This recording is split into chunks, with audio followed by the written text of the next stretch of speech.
I am Frau Blücher.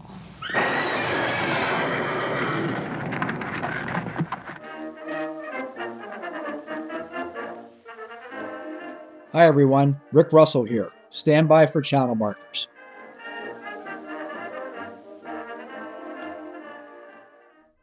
Before midnight on April 8, 1940, a line of large, darkened ships entered Oslo Fjord and advanced on Norway's capital at about 10 knots in a swirling fog.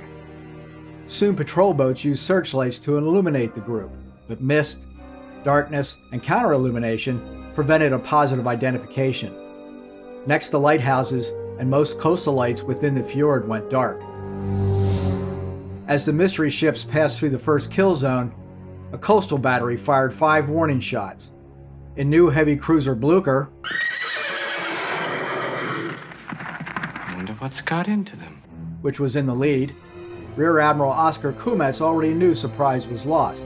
They had overheard the Norwegian Admiralty's order to shut off the lights. Only one of the warning shots registered in the flagship. While Norwegian eyes strained to determine if the ships were British or German, subordinates advised the Admiral to run the Drøbak Narrows at high speed. They might catch its defenders unprepared. Some lights were still burning though, and frankly, Kummetz said he didn't believe the Norwegians would open fire. After Blücher, Kummetz's Group 5 included the former Panzerschiff Lützow, recently reclassified as a heavy cruiser, and the old light cruiser Emden. 3 older Type 23 torpedo boats guarded the rear. In fact, one of them, Albatross, had already rammed and sunk a Norwegian patrol boat, but on both sides the news was slow to get around. Group 5 was one element in a much larger operation to occupy Norway by surprise, mainly to keep out the British and prevent being flanked. Kummetz's 3 largest warships carried army troops, equipment, and ammunition. By 0140, some of these men had transferred to smaller R-boats for landings below the Narrows. By 0140, Group 5 restarted its trip up the fjord at 7 knots.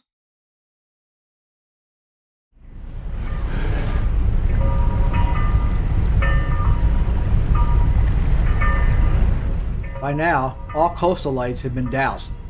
Visibility was poor. Kummetz chose to run the Narrows at first light, and by 0330, visibility had improved.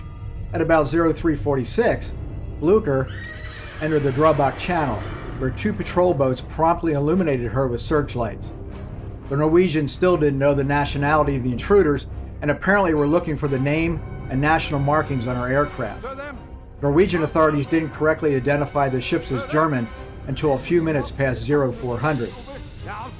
By 0420, the ships could be made out in the pre-dawn light. By contrast, the misty weather obscured details ashore. Kummetz continued to question the intensity of Norwegian resistance when his push came to a shove. As Blücher approached Oscarsborg, which still didn't know the identity of the ships, nothing was stirring. At 0425, at a range estimated at 500 meters, which is to say point-blank range, 2 vintage 11-inch Krupp guns at the Oscarsborg Fortress opened fire with high explosive rounds. 2 smaller batteries on the fjord's western coast followed. The first shell struck the foretop, destroying the base of the searchlight stand and blasting the main AA control position. The second hit slammed into the port side after the funnel and wrecked the aircraft hangar. Both aircraft, including the one fueled and perched on the catapult, burst into an enormous fireball. Burning aviation gasoline flowed into the interior of the ship, fueling other fires. By this time, the coastal batteries at Kopa and Husvik, firing 150mm and 57mm shells from the high ground, raked Blücher with some 40 combined hits. They caused enormous damage, heavy casualties, and more fires. They also severed the rudder and engine telegraph cables from the bridge. So much for a peaceful takeover. The first shell had sent everyone on the bridge ducking for cover, and when Captain Voldog recovered, he ordered the ship to open fire and rang up maximum speed. The cruiser's large battle ensign was hoisted too, but the helm didn't respond, and by voice pipe the captain needed to order emergency full astern on the starboard engine to avoid running aground. With no discernible targets, the ship's flak guns fired indiscriminately, usually at trees, sheds, and houses. The main batteries, was unable to engage.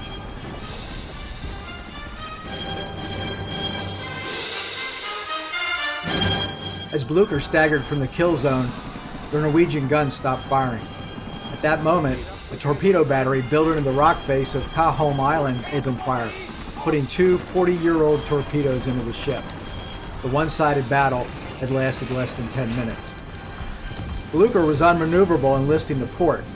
Under the weight of so much damage, the engines failed. Worse still, the fire had become an unstoppable inferno. Captain Bulldog ordered the anchors to be dropped, but the list even made that chore difficult. Only the starboard anchor was dropped. Around its tether, the ship drifted slowly east of the Oscarsborg Islands. At 0530, a magazine for the AA guns exploded, blowing a hole in the ship's side, rupturing oil tanks, and literally adding more fuel to the fire. An effort to slip the anchor chain in hopes of drifting closer to shore failed. For the crew and soldiers, part 1 of Blücher's ordeal had ended. Part 2, escaping this unexpected nightmare, had barely begun, and help wasn't coming. The Norwegian batteries had taken Lutzow under fire, again scoring damaging hits. She returned fire, but prudently reversed course and headed away at high speed. Emden turned around too. Chaos reigned on board the dying flagship. Fires had destroyed the ship's rubber boats and a large number of life jackets. While the surviving cutter and a few remaining floats retrieved the wounded, men took to the water. The distance to the mainland was about 300 to 400 meters, but for the soldiers who couldn't swim, the distance might as well have been 400 miles. Many drowned. On the other hand, the admiral, the captain, the leadership from the other services, 22 officers, and about 750 crewmen, as well as 200 soldiers, made it. Others swam to Oscarsborg. Some 350 crew and soldiers died. Blücher slowly capsized to port, sinking bow first, and disappeared at about 0623 local time. The shocking victory at Drøbak Narrows allowed King Haakon and his government to escape and lead the wartime resistance from London. But after 2 months of fighting, Norway surrendered to Germany on June 10th.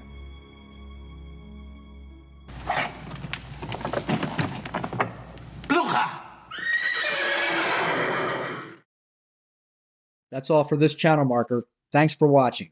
Leave a comment or recommend another subject below. As always, please like and subscribe if you enjoyed this video.